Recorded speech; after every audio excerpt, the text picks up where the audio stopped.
Thank you for everything. I gave my husband a respectful nod, handed him the divorce papers, and left the house. He always put work first and couldn't handle household chores. Without me, he'd surely struggle. Let him realize just how helpless he is. My name is Susan. I quit my job right after we got married and became a homemaker. My husband Robert was my former boss, known for his exceptional work skills.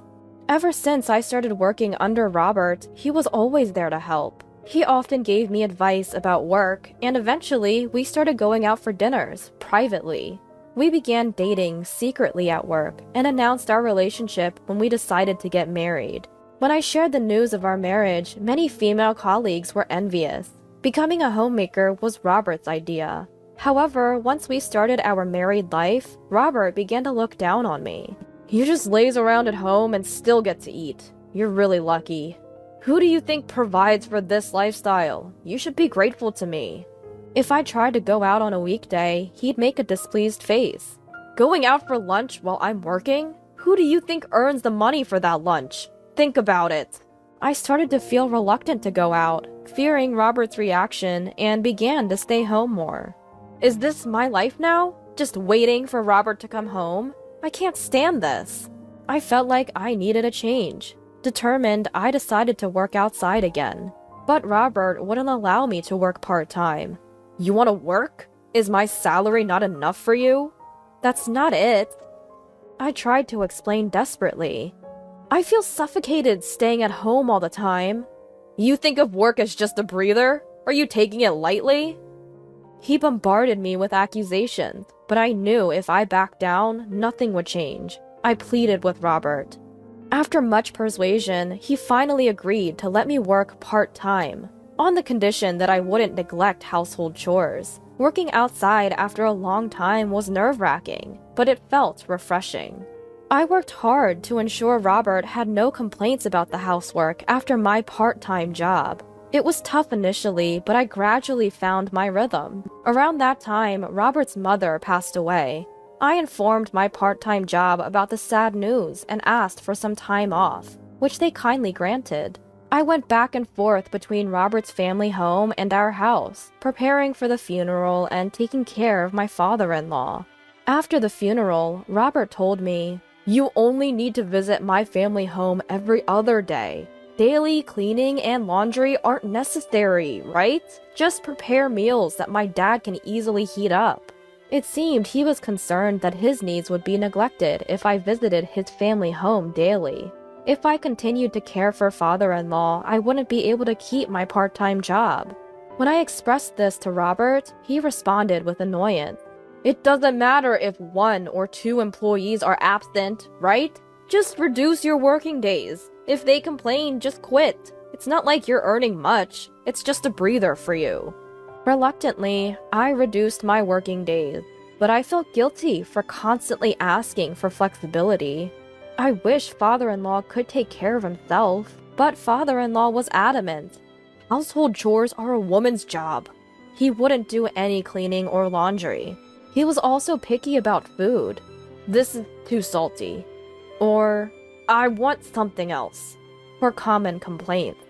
Because of this, I often returned home late from his place.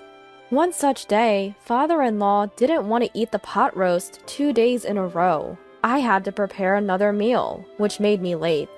"You're late! What were you doing? Where's my dinner?" Robert, already home, shouted angrily. "I'm sorry, father-in-law wanted something different, so I had to make another meal. I'll serve dinner right away." I served Robert the pot roast I brought back. "What's this? You promised to take care of the house as usual, right? If this happens again, you'll have to quit your part-time job." "Wait a minute, I was late because I went to your family home, not because of my part-time job." "Enough! You're stretched thin because of that part-time job. Don't ever make me wait again after I come home from work." I knew arguing wouldn't change his mind, but I couldn't accept it. I continued to juggle household chores, caring for father-in-law, and my part-time job, sacrificing sleep. Then one day, I received an unexpected call from my mom. "Susan, Your dad's been diagnosed with a severe illness and needs to be hospitalized. I learned that Dad's cancer was advanced and beyond treatment. I wanted to visit him immediately, but Robert was unsympathetic. Visiting him won't change anything. Focus on our home. Reluctantly, I took early leaves from my part-time job to visit Dad. Half a year later, Dad passed away. While helping my devastated mom with funeral preparations, I informed Robert about the funeral date. His response was intimidating. "You'll be back before I return from work, right? I don't want to wait for dinner again." "You're attending the funeral too, right?" "Why would I? It's a weekday and I have work." "My dad just passed away. Can't you take paid leave?" "In theory, yes. But I have important meetings. It's not that simple. It should be a priority to bid farewell to a family member. When your mom passed, I took several days off. I'm still adjusting my work schedule for you." Robert scoffed. "Don't compare your part-time job to mine. I have responsibilities you wouldn't understand. I can't just take time off." After more pleading, he reluctantly agreed. "Fine, I'll take a few hours off. For the funeral." Saying so, Robert forcibly ended the conversation. With the funeral preparations, I visited my family home more often, took more days off from work, and reduced my visits to father-in-law to every third day. Consequently, I could only manage household chores every third day. Robert grew more irritable. "You've been slacking off with the chores. You haven't cleaned in 2 days." "Because..." I desperately excused myself to him. "I was helping Mom all day 2 days ago, and visited father-in-law yesterday." "Excuses again? Your mom has been managing the house for years. Why does she need so much help now?"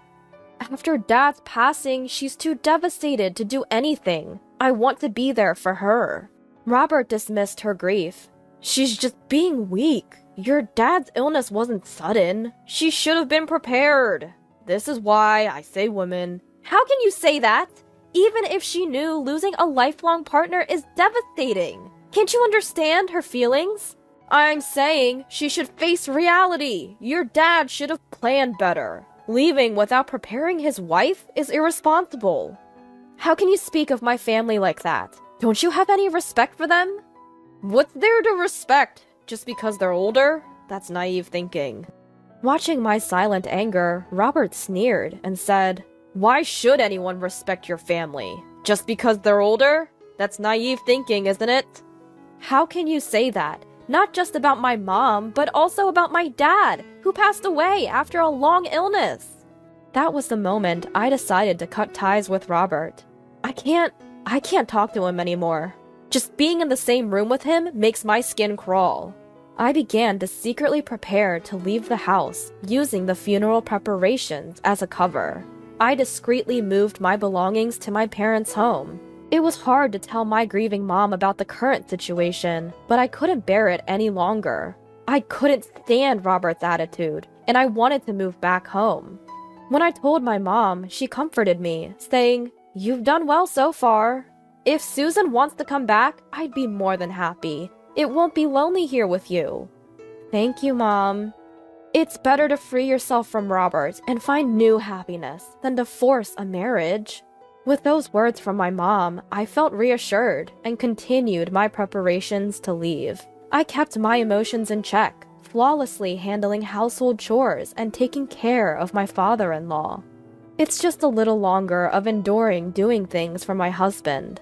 As long as I did the housework, Robert didn't complain, and we avoided unnecessary conversations. On the day of the funeral, after briefly paying his respects, Robert returned to work without much of a goodbye. "Robert, you're really going back to work, huh?" My mom looked disappointed. Even though she knew about our situation, she had hoped he would take a break from work during this time. Apparently, that's what Mom was expecting. "Did you see, Mom? That's just how he is."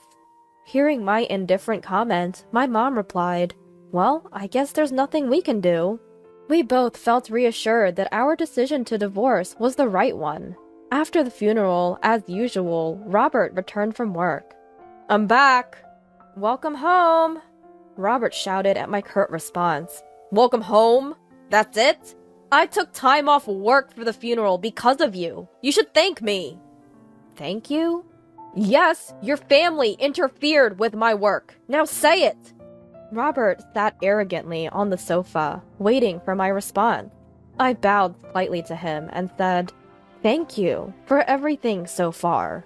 What did you just say? So far? What do you mean? I quickly handed Robert the divorce papers. What? Divorce papers? What's this about? It means exactly what it says. I want a divorce. Robert burst into laughter. Ha ha ha! You think you can live without my money? If you have time for jokes, make dinner. I'm serious. I'm leaving to live with my mom. She's okay with it. I've saved some money from my part-time job, and they're considering offering me a full-time position. What? A full-time job? For someone as inefficient as you? Goodbye. I handed the stunned Robert the divorce papers and left with just one bag. When I arrived at my parents' house, I fell asleep talking about my hardships and memories of my dad with my mom. Robert kept contacting me, but I ignored all his messages. His messages were still condescending. How can a wife leave her husband like that? Apologize and come back, and I'll forgive you this time.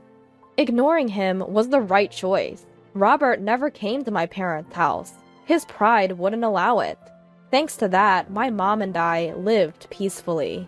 A few days later, I realized I left something at the house and sneaked back while Robert was at work. The house was a mess. Garbage and dust were everywhere, with fast food wrappers scattered in the kitchen and wrinkled clothes all over the floor. It seemed Robert hadn't done any housework. I wonder how his dad is doing. As I wandered near Robert's family home, I saw his dad and a caretaker talking at the entrance. Apparently, there were complaints from neighbors about a foul smell from the trash-filled room. If things don't improve, you need to leave immediately. I understand. I'll go to my son's place. That's what father-in-law told caretaker. His son's place? If his dad goes there, it'll just add another man who can't do housework, and the trash will pile up even more. Afterwards, I heard from neighbors that Robert's father had packed his bags and tried to move in with Robert. But Robert refused to live with him, leading to a big argument. Their dispute about living arrangements became the talk of the neighborhood, and eventually Robert had to compromise. Even though they ended up living together, predictably, Robert's house turned into a trash heap, causing a stench that bothered the neighbors. Robert, now going to work in wrinkled and dirty shirts, was quickly losing respect from those around him. There were even talks of him being demoted, and he came to apologize at my parents' house. Susan, I was wrong. Robert? Just when I thought he finally understood, he said condescendingly, Are you satisfied now? I apologized. Now fix your attitude and come back. Robert hadn't changed at all. What exactly did you reflect on? What? Why are you acting so high and mighty? You didn't just give a shallow apology, did you? Faced with my calm tone, Robert was speechless. Please go home. I have no intention of returning to that house.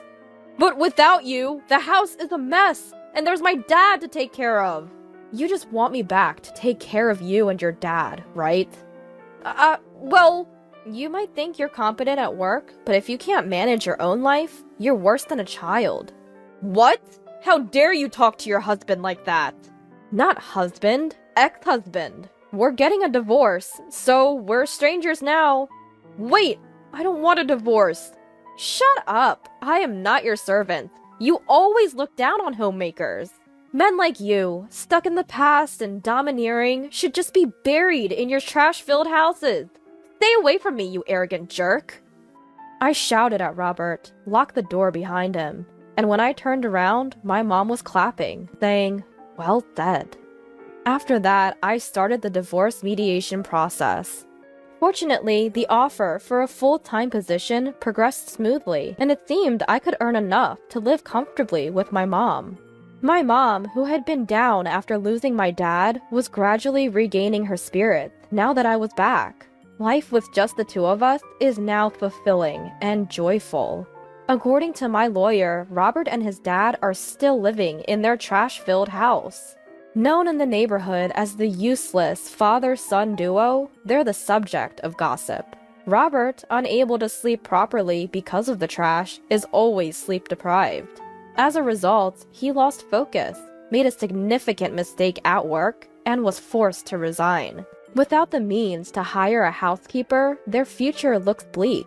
Looking back, I feel foolish for trying so hard to please Robert. I'm grateful to have escaped a life of constant endurance. From now on, I'll live my life to the fullest.